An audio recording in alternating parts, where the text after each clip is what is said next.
Assalamualaikum warahmatullahi wabarakatuh.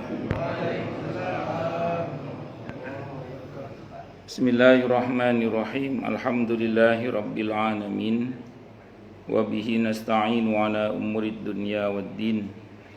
Wassalatu wassalamu ala asyrafil anbiya'i wal mursalin, Sayyidina wa habibina wa syafi'ina wa qurrati a'yunina wa maulana Muhammadin wa ala alihi wa ashabihi wa dzurriyyatihi ajma'in, amma ba'd.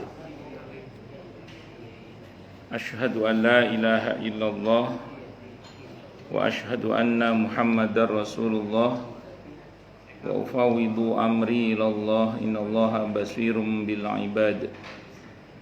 Hasbiyallahu la ilaha illa huwa alaihi tawakkaltu wa huwa rabbul arsyil azim.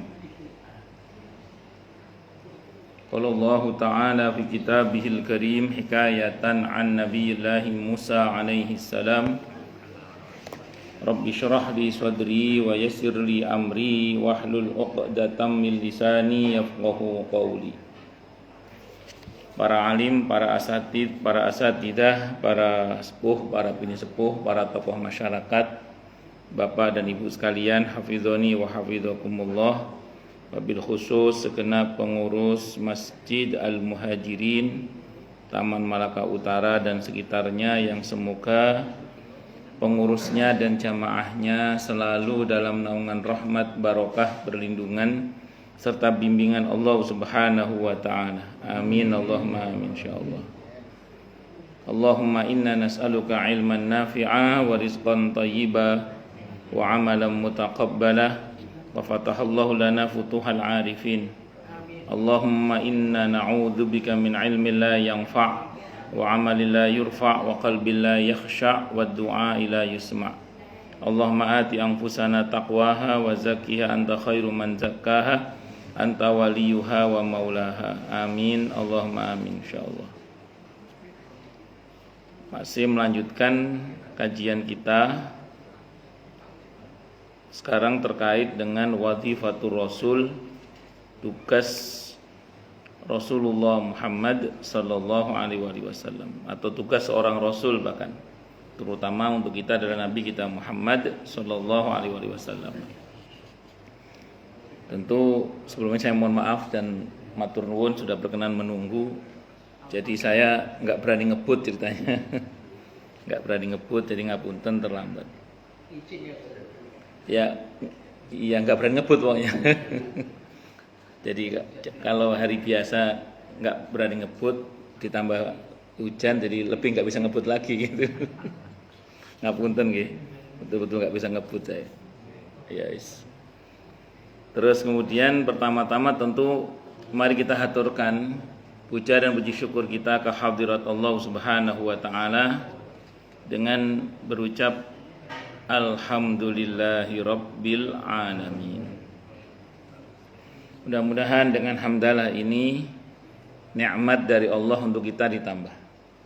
Karena Allah telah berjanji dalam Al-Qur'an di surah Ibrahim ayat 7, A'udzubillahi samii'il 'aliim minasyaitonir rajim. Ya ayyuhan nasu inna khalaqnakum min dzakarin wa untha wa ja'alnakum syu'uban wa qabaila lita'arafu inna akramakum 'indallahi atqakum. Oh salah, itu Al-Hujurat ayat 13 itu. Wa ita'adzana rabbukum la in syakartum la azidannakum wa la in kafartum inna 'adzabi lasyadid. Jadi kalau kita bersyukur, sungguh nikmat dari Allah untuk kita ditambah. Dan kalau kita kufur, kita diingatkan oleh Allah akan siksa yang sangat pedih. Ini janji Allah, dan janji Allah dalam Al-Quran itu la raiba fi, tidak ada keraguan di dalamnya. Di antara penjelasan la raiba fi adalah siapapun yang mengamalkan isi Al-Quran dengan keimanan dan keyakinan, maka Allah akan tunjukkan kebenaran Al-Quran itu kepadanya hingga tiada lagi keraguan dalam hatinya. Salawat dan salam semoga tercurah limpahkan untuk junjungan kita Nabi besar Muhammad sallallahu alaihi wasallam. Semoga kita semua diakui sebagai umat beliau. Amin, Allahumma amin, insyaallah. Allahumma inna nas'aluka ilman nafi'a wa rizqan thayyiba wa amalan mutaqabbala wa fatahallahu lana futuhal arifin. Dan tentu saya wasiatkan terutama untuk diri saya sendiri dan panjenengan semua agar kita semua terus berusaha meningkatkan ketakwaan kita kepada Allah Subhanahu wa taala. Karena dengan takwa itulah kita bisa memperoleh derajat yang sangat tinggi dengan sesungguhnya di sisi Allah Subhanahu wa taala. Sebagaimana Allah firmankan dalam Al-Qur'an di surah Al-Hujurat ayat 13, ini yang tepat tadi ya. Ya ayyuhan nasu inna khalaqnakum min dzakari wa untha wa ja'alnakum syu'uban wa qabaila lita'arafu inna akramakum 'indallahi atqakum. Wahai manusia, sesungguhnya kami telah menciptakan kalian dari seorang laki-laki dan seorang perempuan, berkembang menjadi bersuku-suku dan berbangsa-bangsa agar kalian saling mengenal. Sesungguhnya yang paling mulia di antara kalian di sisi Allah adalah yang paling bertakwa. Allah juga berjanji akan memberikan bonus bagi siapapun yang sungguh-sungguh bertakwa kepada Allah, berupa solusi atau jalan keluar dari setiap masalah yang dia hadapi. Dan Allah juga berjanji akan memberinya rizki dari arah yang dia tidak duga sebelumnya. Hal ini didasarkan kepada firman Allah Subhanahu wa taala dalam Al-Qur'an di surah At-Talaq ayat 2 dan 3. A'udzubillahi samii'il 'aliim minasyaitonir rajim. Wa may yattaqillaha yaj'al lahu makhraja wa yarzuqhu min haitsu la yahtasib. Dan barang siapa orang yang bertakwa kepada Allah, maka Allah akan berikan dia jalan keluar dan rizki yang tak terduga. Di ayat 4-nya Allah berfirman, wa may yattaqillaha yaj'al lahu min amrihi yusra. Siapa yang bertakwa kepada Allah, maka Allah akan jadikan urusannya mudah. Semoga kita semua minal muttaqin, bahkan lil muttaqina imama. Amin, Allahumma amin, insyaallah. Hari ini seperti yang saya katakan tadi, insyaallah kita akan membahas tentang wazifatur rasul. Wazifatur rasul, tugas seorang rasul, terutama dalam konteks kita adalah tugas Rasulullah Muhammad sallallahu alaihi wasallam. Mengenai wazifatul rasul ini dikutip antara lain dalam firman Allah Subhanahu wa taala di surah Al-Maidah. Surah Al-Maidah ayatnya ayat 67. Allah Subhanahu wa taala berfirman, A'udzubillahi samii'il 'aliim minasyaitonir rajim.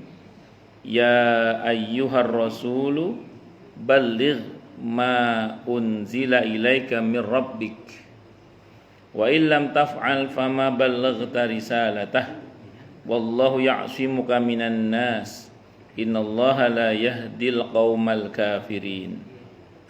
Ya ayyuhar rasul, wahai rasul.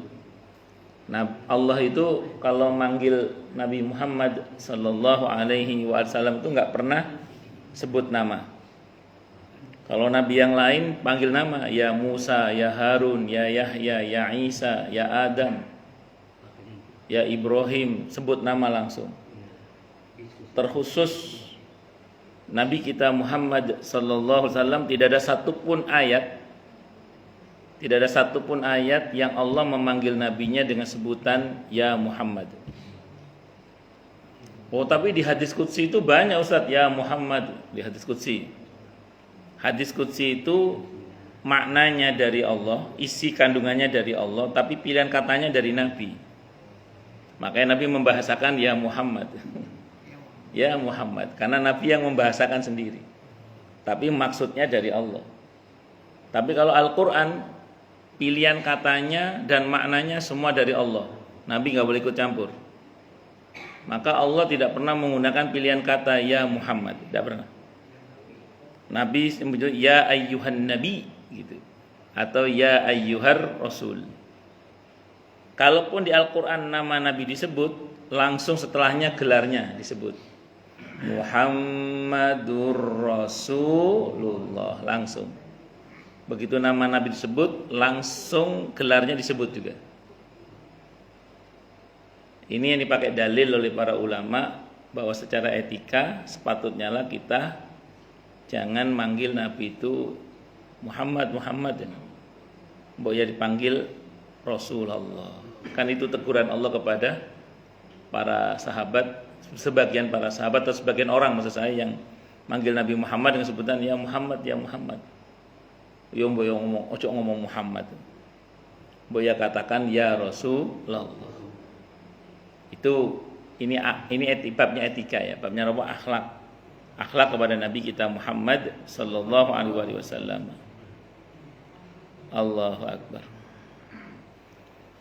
Ya ayyuhar rasul, wahai Rasul, itu Rasulullah Muhammad SAW, karena pakai al di situ, alnya al ta'rif sehingga menunjukkan bahwa itu adalah Rasulullah maksudnya SAW.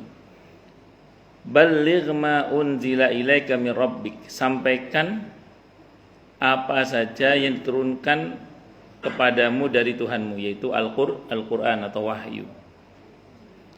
Maka di antara sifat wajib bagi Nabi adalah tabligh, menyampaikan kebenaran, menyampaikan wahyu apa adanya dengan sebaik-baiknya. Itu para nabi. Jadi nggak ada yang ditutup-tutupi oleh Nabi, itu nggak ada yang ditutup-tutupi, itu nggak ada. Semuanya disampaikan oleh para nabi dan rasul seluruhnya, bahkan termasuk Nabi kita Muhammad SAW. Semua yang diwahyukan oleh Allah disampaikan. Baligh. Di antara sifat wajib bagi Nabi adalah tabligh, menyampaikan kebenaran apa adanya dengan sebaik-baiknya. Maka warasatul anbiya, ahli warisnya para nabi itu harusnya ya punya karakter yang sama, menyampaikan kebenaran apa adanya dengan sebaik-baiknya. Wa illam taf'al fama balaghta risalatah. Jika tidak engkau lakukan apa yang diperintahkan itu, berarti engkau tidak menyampaikan amanahnya. Dan Nabi nggak mungkin khianat. Nabi tidak mungkin khianat. Maka di antara sifat Nabi yang wajib adalah sifat amanah. Tabligh amanah. Nabi itu amanah. Amanah itu tidak khianat. Amanah itu seakar dengan kata iman. Kata amanah itu seakar dengan kata iman. Jadi kata amuna, amina, amanah sama. Ada unsur alif, mim dan nun. Orang kalau setiap kata yang ada unsur alif, mim dan nun itu mengandung makna pembenaran dan ketenangan. Tasdiq, pembenaran itu tasdiq, pembenaran dan ketenangan, sakinah. Makanya Nabi juga punya sifat wajib siddiq, jujur. Nabi itu punya sifat apa? Siddiq, karena erat kaitannya dengan amanah tadi itu. Siddiq, jujur. Gak mencela-mencele, isu dele sore tempe, enggak. Konsisten para nabi itu. Jadi konsisten. Maka warasatul anbiya, ahli warisnya para nabi harusnya loh ya, itu juga punya sifat apa tadi? Amanah. Berarti tidak khianat, kemudian harus punya sifat jujur tadi. Tadi enggak mencela-mencele, isu dele sore tempe. Itu seperti itu. Isu itu yang enggak ngerti isu itu pagi. Pagi kedele, sorenya jadi tempe. Itu masih mending Pak, enak itu. Nah, kalau omongan Pak repot ini, susah dipegang nanti itu. Para nabi itu konsisten. Ya saya menerjemah untuk Pak Firman, takutnya nggak paham, apalagi Pak Ramli. Jadi itu para nabi itu siddiq, fatonah, cerdas, nanti ilmunya luas. Jadi para nabi nggak mungkin khianat. Sehingga sifat para nabi itu adalah siddiq, jujur itu, dan amanah itu juga. Wallahu ya'simuka minan nas, dan Allah memelihara engkau dari gangguan manusia. Para nabi dan rasul dijaga oleh Allah. Makanya para nabi dan rasul itu dianugerahi oleh Allah yang namanya mukjizat. Kalau para kekasihnya diberi karomah. Kalau untuk orang-orang beriman pada umumnya diberi maunah. Nah, tapi dengan catatan kalau kita mau meniru para nabi, kalau ingin dibela oleh Allah, dibantu oleh Allah, dibersamai oleh Allah dengan pertolongannya, kita harus mau berjuang di jalan Allah. Itu diantara syaratnya, harus mau berjuang di jalan Allah gitu. Maka bersyukurlah bagi siapapun di antara kita yang mau berjuang gabung di dalam kepengurusan masjid, musola, majelis taklim, kegiatan-kegiatan dakwah yang lainnya. Itu bersyukurlah pada Allah. Karena dengan cara itulah kita mengundang pertolongan Allah, di samping untuk kita juga untuk masyarakat sekitar kita. Itu sudah menjadi sunnatullah. Siapa yang berjuang di jalan Allah, dia akan ditolong oleh Allah. Kalau bahasa Al-Qur'annya, in tansurullaha yansurkum wa yutsabbit aqdamakum. Siapa yang menolong agama Allah, dalam arti kita berjuang di jalan Allah, menegakkan kalimat Allah, nilai kalimatillah, maka pertolongan Allah datang untuk kita. Bani Israel itu berabad-abad tidak mendapat pertolongan dari Allah gara-gara tidak ada dakwah. Begitu ada dakwah, ditolong oleh Allah. Fir'aun kalah. Namrud kalah juga dengan dakwah, dengan dakwahnya Nabi Ibrahim. Namrud, Fir'aun, Qarun, Haman, dan lain-lain itu semua hancur gara-gara ada dakwah. Maka berdakwahlah agar kita ini ditolong oleh Allah Subhanahu wa taala. Kita nggak usah ngomong yang daki-daki, nggak usah ngomong yang gede-gede. Saya nggak punya panggung Ustaz, saya nggak punya, nggak usah gitu. Kita mulai dari diri kita dan keluarga kita aja dakwah itu. Dengan cara saling mengingatkan. Tawasau bil haqqi wa tawasau bis sabr. Udah gitu aja. Bermula deh. Nanti syukur-syukur berkembang. Dan mohon kepada Allah agar ilmu kita bermanfaat. Tidak hanya untuk diri kita, tapi untuk keluarga kita dan orang-orang di sekitar kita. Karena sejatinya kita ini bermanfaat karena diizinkan oleh Allah bermanfaat. Sejatinya kita ini bermanfaat karena diizinkan oleh Allah bermanfaat. Gitu. Makanya kalau SK manfaat dicabut, langsung nggak bermanfaat. Nauzubillahi min syarri dzalik. Maka bagi yang sudah Allah pakai untuk bermanfaat, kita syukuri alhamdulillah. Wa masya Allah, alhamdulillah, wa masya Allah. Nah, adapun kemudian bagi sebagian kita yang nampaknya kurang bermanfaat, minta kepada Allah agar kita ini dipakai untuk bermanfaat. Karena tadi saya ulang, yang berkuasa memberikan kita manfaat itu hanya Allah saja. Allah itu an-nafi', yang berkuasa memberikan manfaat, izin manfaat itu. Mungkin saya pernah cerita di sini atau belum, saya lupa. Kalau bosan ya bilang cut, nanti saya cerita yang lain. Suatu saat ketika saya ngajar kuliah zuhur saat itu di kantor Kementerian BUMN saat itu. Jadi cerita ini kisah nyata. Jadi ada orang berdoa, doanya itu unik doanya itu. Jadi saya dengar doanya itu unik. Doanya gini, ya Allah, tolong saya dipakai lagi dong ya Allah gitu. Ya Allah, tolong saya dipakai lagi dong ya Allah gitu. Doanya gitu, tolong saya dipakai lagi dong ya Allah gitu. Terus sama imam masjidnya ditanya, namanya Ustadz Madlani Usman, ditanya, Pak, doanya kok aneh, kok minta dipakai lagi oleh Allah, gimana ceritanya Pak ini? Nah, beliau cerita, saya ini Ustadz, saat itu belum musimnya Gojek online kayak sekarang ya, saat itu. Beliau cerita, saya ini punya mobil banyak Ustadz, sopir banyak. Alhamdulillah, masya Allah, supir saya, mobil saya banyak dipakai Ustadz untuk membantu dakwah para ulama, para kiai, para ustadz yang berdakwah di Jakarta ini Ustadz, dia bilang gitu. Jadi sering itu dipakai lah untuk membantu beliau-beliau itu berdakwah. Nah ini udah 3 bulan Ustadz, udah 3 bulan kata beliau itu tidak ada satupun mobil saya yang kepakai untuk dakwah. Tidak ada satupun sopir saya yang pakai untuk dakwah, dia bilang itu. Setiap kali saya mau jemput ustadz itu kadang kena macet, udah keburu berangkat duluan. Kadang mau dijemput supirnya nggak ada. Kadang supirnya ada, mobilnya nggak ada gitu. Pokoknya gitu aja pokoknya.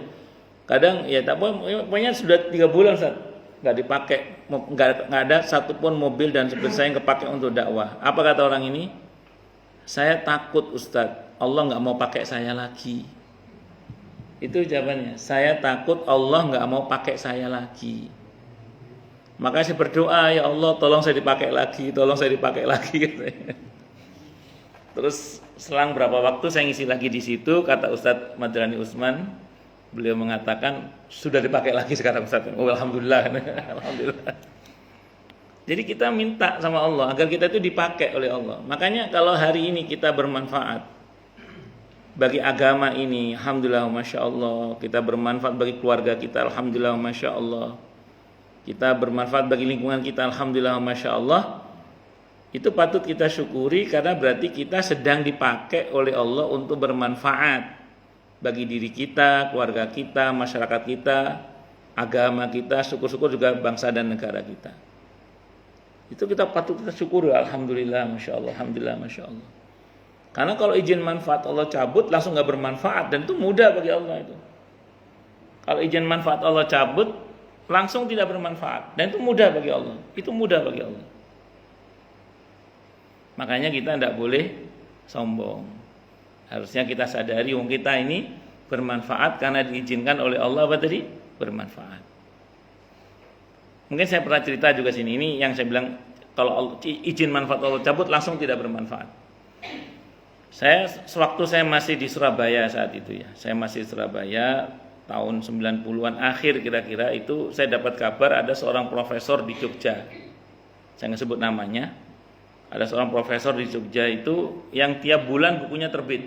Boleh dikata tiap bulan bukunya terbit, tiap bulan bukunya terbit. Nah, suatu saat beliau itu di akhir 90-an itu kira-kira, kalau anak mahasiswa saat itu nyebutnya saraf belakangnya kepelintir atau apa sih? Itu bahasa Jawanya. Saya nggak tahu istilah kedokterannya ya. Kalau istilah anak mahasiswa itu, sarafnya kepelintir. Kepelintir kok apa? Istilah kedokteran saya nggak tahu apa. Sarafnya kepelintir. Itu jangankan ke bukunya, bahkan kepada anak istrinya pun beliau lupa. Ya, jadi jangankan kepada bukunya, bahkan kepada anak istrinya pun beliau lupa itu. Tahun 2001 seingat saya itu sembuh beliau dengan izin Allah. Sembuh, tapi udah nggak kayak sebelumnya lagi. Nah, jadi maksudnya kalau Allah berkehendak mencabut izin manfaat itu loh, mudah gitu maksudnya itu.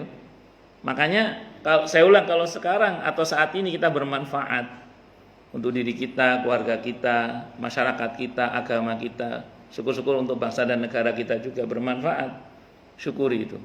Alhamdulillah, masya Allah, alhamdulillah, masya Allah, alhamdulillah, masya Allah. Kita syukuri dan jangan kita sombong karenanya, karena ingat kita ini hakikatnya sedang dipakai oleh Allah untuk bermanfaat. Ya, bisa dipahami ya? Nah, itu seperti itu.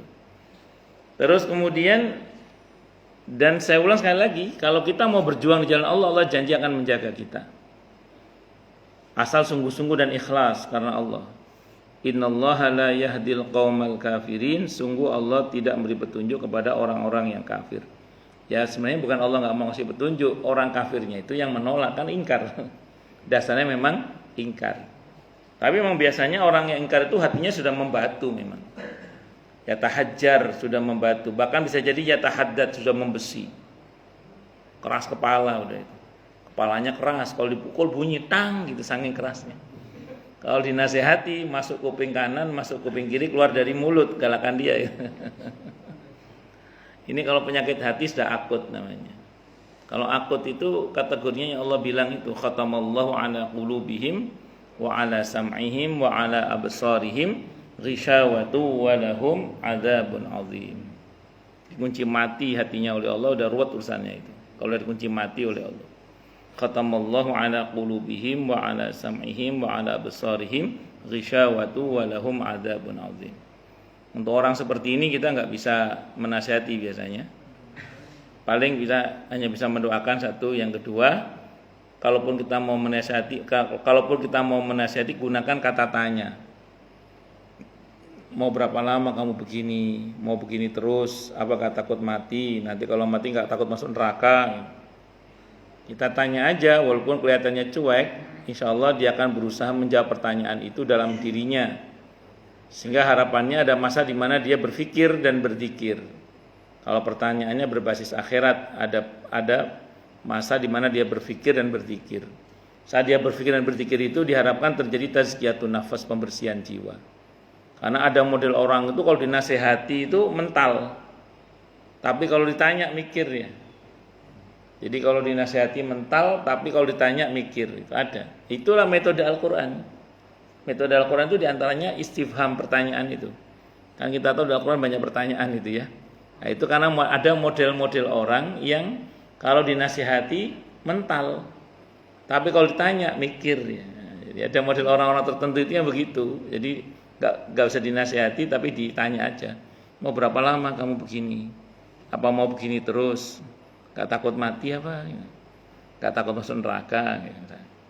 Dan seterusnya itu. Itu diantaranya. Terus kemudian diantara itu satu ayat saja yang kita bahas ya. Ada dua ayat sebenarnya sini. Ada 3 ayat maksudnya. Bukan 3. Ada 4 ayat. Tapi sudah kita bahas satu aja dulu. Terus kita bagi 2 ya secara umum. Tugas Nabi dan Rasul, terutama tugas seorang Rasul, ada tugas Rasulullah Muhammad SAW adalah yang pertama hamlu risalati dakwah, itu membawa risalah dakwah. Yang kedua iqamatu dinillah, menegakkan agama Allah.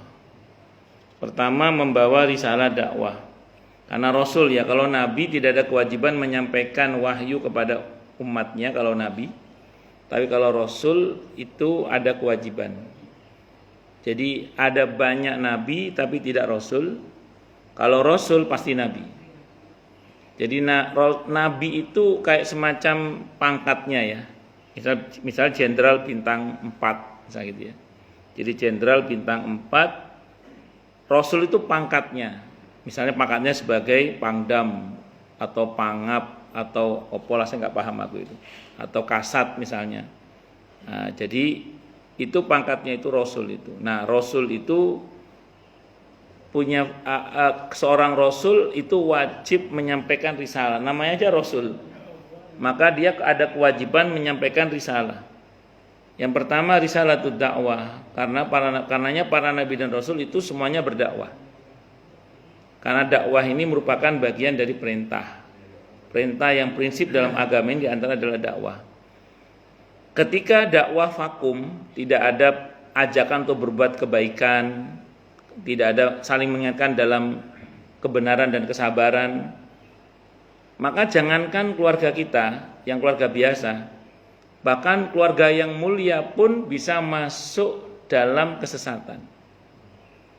Jadi saya ulang ya, kalau di tengah-tengah keluarga kita, masyarakat kita tidak ada dakwah Islamiyah, tidak ada dakwah tidak ada ajakan menuju kepada Allah, tidak ada saling mengingatkan, bahkan keluarga yang mulia sekalipun bisa rusak. Mana contohnya? Itu kalau kita lihat di Mekah ada suku Quraisy misalnya dan beberapa suku terkait di Mekah itu keturunan mulia itu. Keturunan Nabi Ismail alaihissalam, keturunan Nabi Ibrahim alaihissalam, Khalilullah, keturunannya itu. Tapi karena lama tidak ada dakwah, vakum tidak ada dakwah, itu hampir semuanya jadi preman. Itu masuk dalam masa yang disebut dengan apa? Jahiliyah. Lah kalau keluarga yang mulia saja bisa begitu, apalagi keluarga kita yang tidak tahu darah merah apa darah biru ini. Tapi tidak usah khawatir, kita nggak usah minder. Di darah kita ini mengalir darah Nabi Adam alaihissalam, itu pasti itu. Dan mengalir darah Nabi Nuh alaihissalam, itu pasti di kita ini. Nah, kita ini darah biru, Pak. Kata para ulama itu penting untuk diingat supaya kita punya kesadaran bahwa di setiap diri kita itu mengalir darahnya orang baik. Yaitu darahnya Nabi Adam alaihissalam, dan yang pasti lagi darahnya Nabi Nuh alaihissalam, itu mengalir di dalam diri kita ini. Itu kata para ulama penting untuk diingat supaya kita paham bahwa di dalam diri kita ini ada potensi kebaikan. Cuman kata ulama juga masalahnya adalah Habil nggak punya keturunan masalahnya. Yang punya keturunan itu Qabil. Qabil itu pembunuh pertama. Jadi kita juga punya potensi itu juga. potensi Qabil. Kan dari jalur Nabi Adam kan Habil wafat. Ya, memang cinta wafat yang berketurunan itu Qabil. Namun kita bersyukur kepada Allah, di antara keturunan Nabi Adam itu adalah Nabi Nuh, yang Nabi Nuh ini merupakan adalah Adam kedua, di mana tidak ada lagi manusia setelahnya kecuali keturunan Nabi Nuh alaihissalam. Ya, Nabi Nuh ini ada yang mengatakan Adam kedua. Cuman masalahnya jalur Qabil itu tadi ada jalur Qabilnya itu. Manusia berarti ada potensi baiknya, ada potensi buruknya. Fa'alhamaha fujuraha wa taqwaha. Qad aflaha man zakkaha wa qad khaba man dassaha. Ya, kalau pilih baik beruntung, kalau pilih jahat ya rugi gitu aja wis. Kalau bahasa Al-Qur'annya di surah Al-Kahfi 29 itu nggih. Faman syaa'a falyu'min wa man syaa'a falyakfur.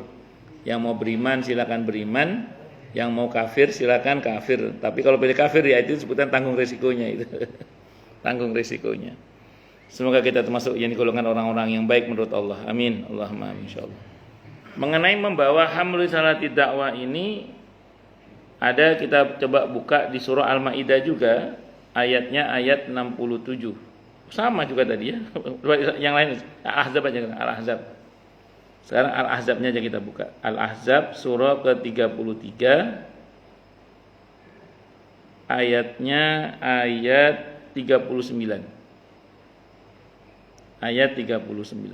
Sebentar nih.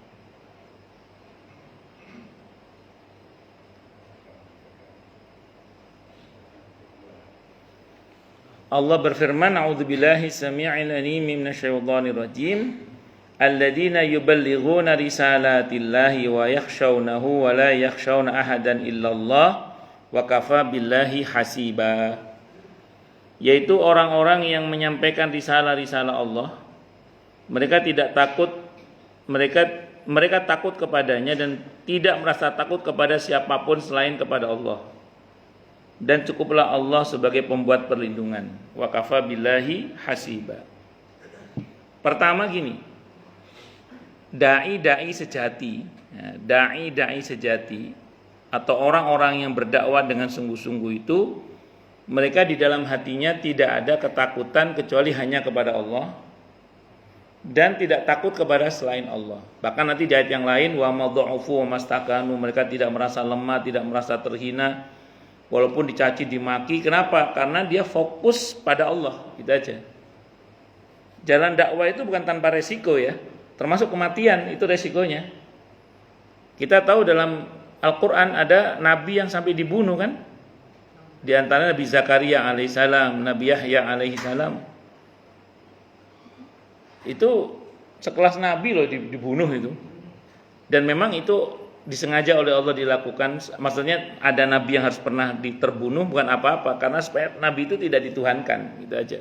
Di antaranya bahwa supaya orang-orang yang merasakan berat dalam dunia dakwah itu tahu bahwa dulu para nabi tantangan dakwahnya juga tidak ringan, berat. Termasuk Nabi kita Muhammad SAW itu tidak sekali itu mengalami upaya percobaan pembunuhan, itu enggak sekali. Yang terakhir kan di Hudaybiyah itu, ketika Nabi diracun oleh seorang wanita Yahudi dengan daging kambing itu. Yang dua orang sahabat Nabi yang makan bersama beliau langsung meninggal, dan Nabi tidak meninggal karena si Yahudi ini punya keyakinan kalau dia Nabi asli, kalau Muhammad ini Nabi asli, kata dia nggak akan bisa diracun karena dalam keyakinan orang Yahudi Nabi itu nggak mempan racun. Ya memang Nabi nggak mati memang. Tapi dua sahabat bersama beliau yang makan itu langsung mati itu. Saking dahsyatnya racunnya si Yahudi itu. Dan Nabi bersabda, "Qamakal, sejak kejadian Hudaybiyah itu Nabi memang sering sakit." Nabi sering sakit yang nanti pada akhirnya membawa beliau hingga beliau menghadap kepada Allah Subhanahu wa taala. Jadi sakitnya faktor eksternal Nabi, bukan faktor. Ya Nabi kalau mengangkat tangan minta sembuh bisa. Cuman Nabi itu dalam hal ini beliau menerima hingga akhir hayatnya itu. Karena mungkin beliau tahu ini jalan yang pada akhirnya dipilih oleh Allah untuk beliau menghadap kepada Allah Subhanahu wa ta'ala. Itu di antaranya. Allahu Akbar. Dan Nabi harus pernah mengalami itu juga supaya kemudian tadi tidak dituhankan itu. Jadi jangan dikira kalau kita menempuh jalan dakwah tidak ada tantangannya. Karena kalau kata Imam Ghazali, orang berdakwah itu ngajak perang setan. Kan kalau kita beribadah kepada Allah itu durhaka kepada setan. Tapi kalau kita berdakwah itu ngajak perang setan. Makanya puncak dari godaan setan itu kata Ibnu Jauzi untuk orang-orang yang berdakwah di jalan Allah, kalau dia masih istiqomah, itu adalah fitnah. Fitnah itu kalau kata Ibnu Jauzi bisa dari setan dari bangsa jin, bisa setan dari bangsa manusia. Kalau fitnah dari bangsa jin, sihir. Kalau fitnah dari bangsa jin apa? Sihir. Alhamdulillah, Masya Allah, selama berdakwah di Jakarta ini dan sekitarnya lah ya, hampir tidak pernah lah kita mendapat, terutama saya pribadi ya, dalam dakwah ini mendapati tantangan dalam bentuk yang sihir itu. Alhamdulillah, Masya Allah, selama di Jakarta, Alhamdulillah. Tapi kalau di Jawa Timur jangan coba-coba itu, terutama timur yang ke timur itu. Itu kadang orang ceramah gak bisa ngomong itu bisa itu. Orang ceramah muntah darah itu bisa. Itu seperti itu. Ngimami tiba-tiba lumpuh itu ya bisa. Ya, di sini alhamdulillah nggak terlalu lah. Saya dulu di Jawa Timur kan lama juga itu aktif di dunia dakwah itu. Pernah saya masih ingat saya mau diundang seseorang saat itu di daerah Kediri, daerah Ngadiluweh, Kediri itu. Itu khasnya kerupuk opil, terus tahu takwa yang kuning itu mantap itu. Terus apalagi itu geduk pisang. Soal saya tahunya saya pas pulang diberkati itu sama orang-orang. Itu saya mau berangkat kata bapak saya Allahyarham, sing kuat zikire, yang kuat zikirnya, doanya. Kapan hari teman saya ceramah di daerah situ apa gimana kata bapak saya itu muntah darah katanya. Saat itu penceramahnya dua, saya sama ada kiai di Surabaya namanya Kiai Hisnullah, kiai di Surabaya itu, yang ceramah dua. Saya ceramah alhamdulillah sampai selesai, dengan izin Allah sampai selesai. Terus pas kiainya yang ceramah, kiai kan yang dua kan kiainya, saya kan baru ustadz. Nah, beliau kiainya pas ceramah kiainya ini baru berdiri 15 menit langsung minta kursi beliau. Duduk ceramah cuma setengah jam turun mesah-mesuh. Asem ya, aku dikerjain sama orang-orang. Nah, ya begitulah itu. Terus diberitahu oleh orang setempat di sini kiai daerahnya Kejawen katanya. Kadang gini ku ono wong sing ngisi teng mriki kadang dijajal katanya. Nah, itu apalagi daerah Tapal Kuda. Tapal Kuda itu Pasuruan ke timur itu, nggih. Nah, saya kan Tapal Kuda, daerah Tapal Kuda. Itu seperti itu. Tapi kalau di sini relatif aman di Jakarta dan sekitarnya ya. Enggak tahu kalau pelosok, saya kurang tahu kalau pelosok. Maksudnya pelosok Bekasi misalnya atau pelosok di daerah-daerah pelosok saya kurang tahu. Tapi kalau di daerah soalnya ada jamaah saya dakwah di daerah pedalaman suku Baduy itu pulang ditandu. Jadi diingetin sama temennya kan masuk di daerah Baduy Banten itu. Nah, itu berangkat sehat pulang ditandu deh. Ditandu. Alhamdulillah sekarang alhamdulillah Masya Allah masih sehat teman pulang ditandu. Terus kata dokternya sampean ngapain ke sana karena secara medis beliau sehat tapi terus kemudian ternyata mungkin ada unsur itu. Nah, kalau ya makanya orang dakwah itu saya sering bilang ke anak-anak saya juga, kalau dakwah itu harus kuat wiritannya saya bilang. Harus kuat zikirnya. Kuat wiritannya. Kalau enggak dibuat main-main nanti oleh setan. Baik setan bangsa jin maupun setan dari bangsa manusia. Nah, kalau setan dari bangsa manusia ya cangkem elek itu. Cangkem elek napa? Omongan yang jelek itu. Ya fitnah diberita macam-macam. Makanya orang yang terjun di dunia dakwah harus kuat zikirnya, harus kuat wiridannya, harus kuat gerak batinnya itu harus kuat, tidak boleh sembarangan. Itu seperti itu. Tapi alhamdulillah kalau untuk di daerah Jakarta dan sekitarnya relatif aman. Saya nggak tahu kalau daerah pedalaman. Wallahu a'lam bishawab. Baik, saya kira ini banyak tugasnya ini, termasuk iqamatuddinillah, menegakkan agama Allah. Monggo silakan yang mau tanya, protes, marah boleh silakan. Kalau enggak saya teruskan lagi atau cukup, monggo silakan. Oke, monggo Pak Yusuf.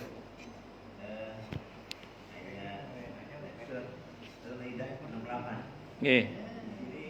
Ada pesan bahwa Injil dan Taurat ini sejajar dengan Al-Quran. Terus. Yang kedua, surat Al-Ahzab 10 bahwa Muhammad itu bukan bapak dari seseorang. Di antara kaum kan dia punya anak. Terus. Oke.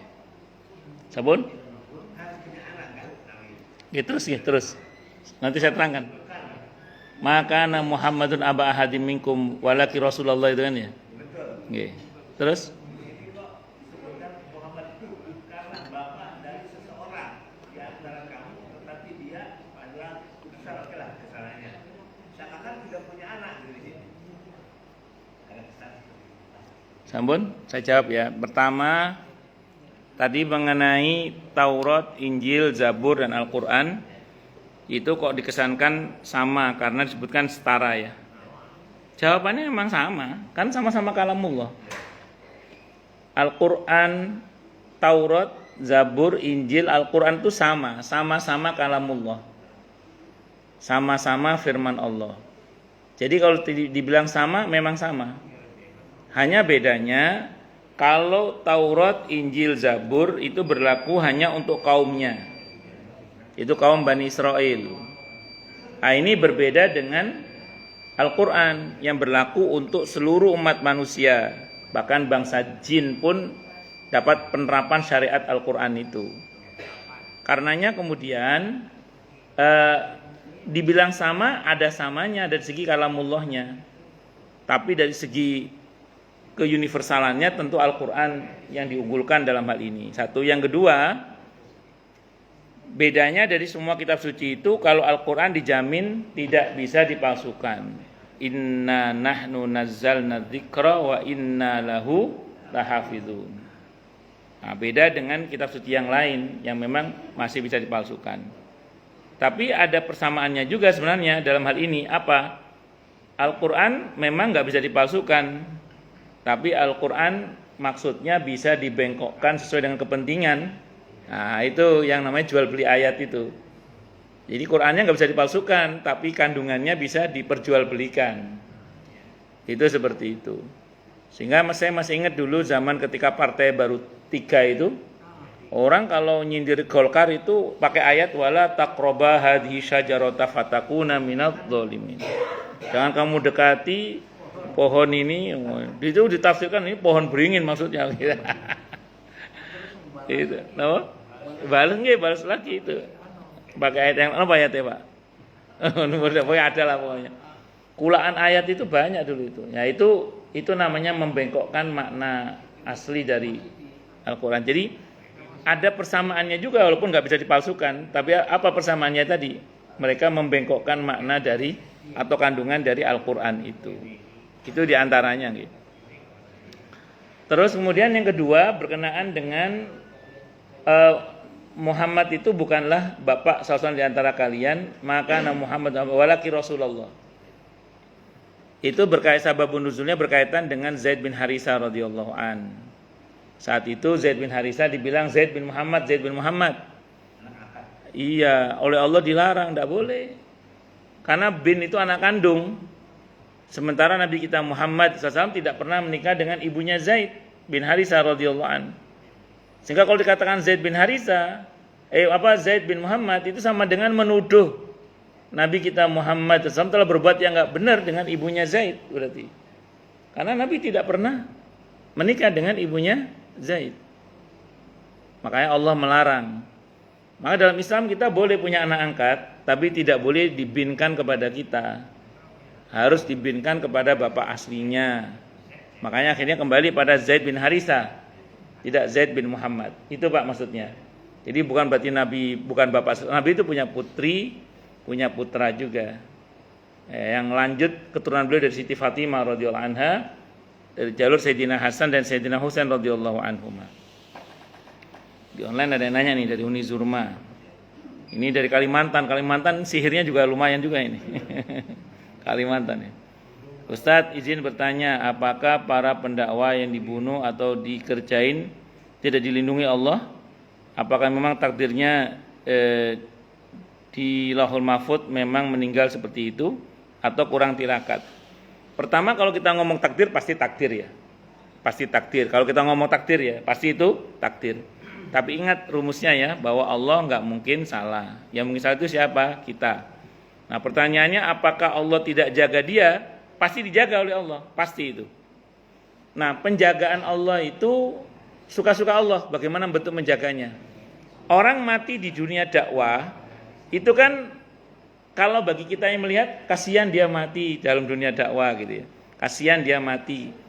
Musibah lah bagi yang ditinggal. Tapi bagi yang meninggal, surga kan? Jadi Allah menjaga itu kadang dengan kematian. Jadi dengan mati itu justru syahid, betul. Karena mati dalam perjuangan. Itu kita tahu orang-orang yang mati syahid itu apa harapannya. Andai kan diizinkan saya mau kembali ke dunia ya Allah, untuk dibunuh lagi, mati syahid lagi, hidup lagi, dibunuh lagi, mati syahid. Terus gitu kan, maunya gitu terus orang-orang yang itu. Jadi Allah menjaga itu nih. Menjaga orang-orang yang mati syahid. Orang yang berdakwah itu kalaupun mati itu bagian dari penjagaan Allah juga. Itu kalau kita ngomong penjagaan. Jadi mati pun bagian dari penjagaan Allah. Karena mati itu musibah bagi yang ditinggal, tapi tidak bagi yang meninggal kan.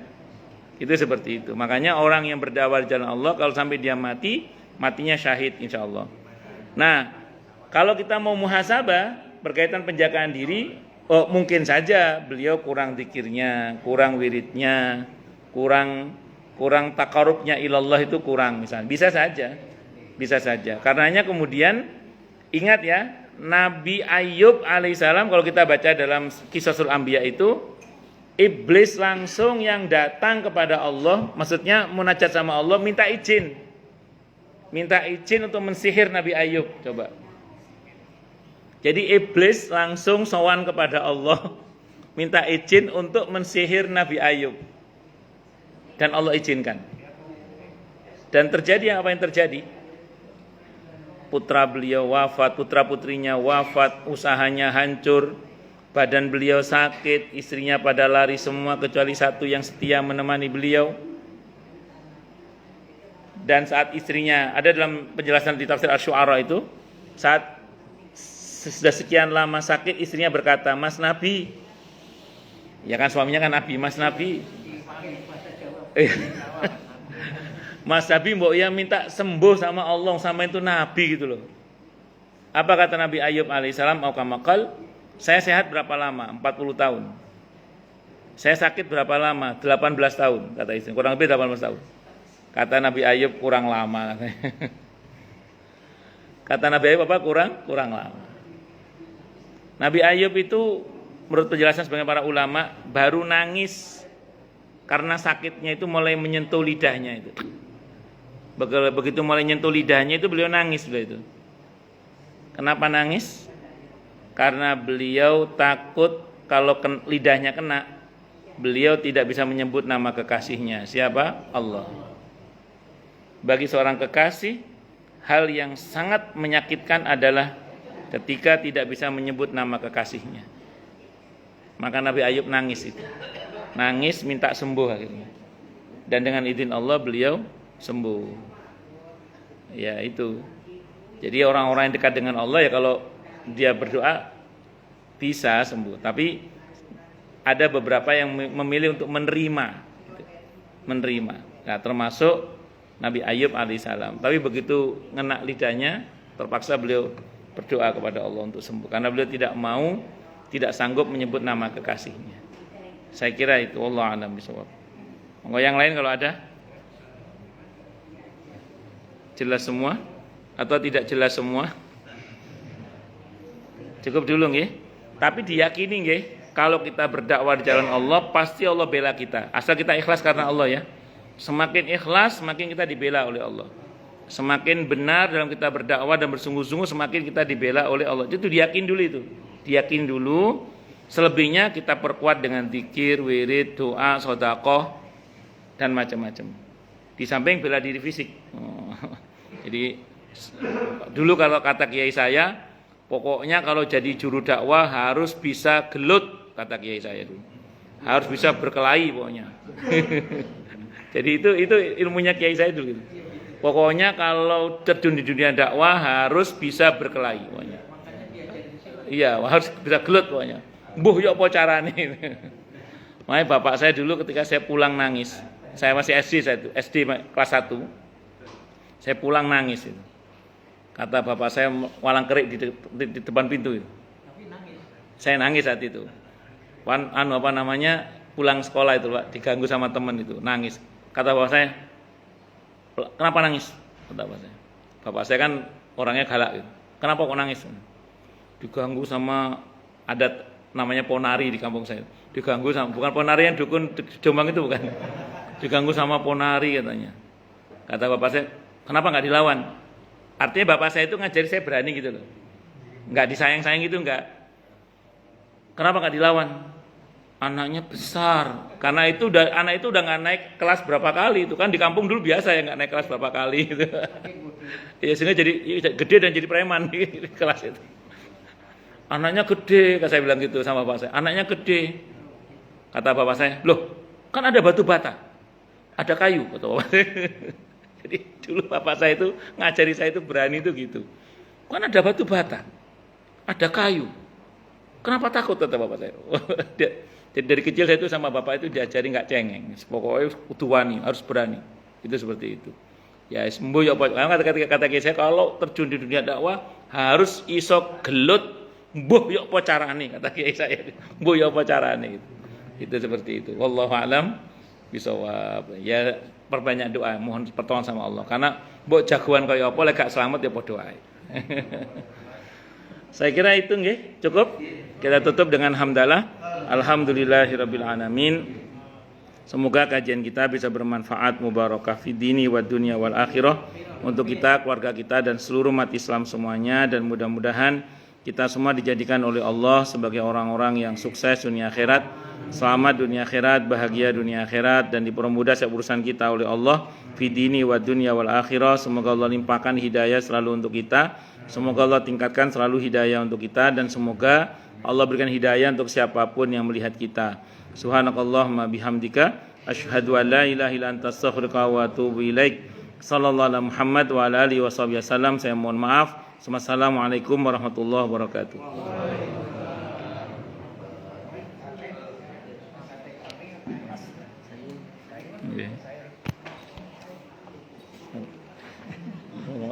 Jadi gelut. Oh, nggih. Bapak lama di Saudi apa? Terima kasih. Lama di Saudi, Pak. Oh, Kayaknya kok kayak Saudi.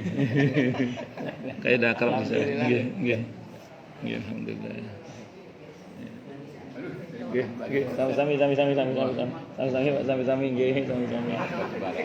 Oh, Masya Allah, nggih. Pak Batubara. Iya. Oh, nggih, baru tahu saya. Nggih, Pak, nggih. Istilahnya kawan lama. Oh, kawan lama.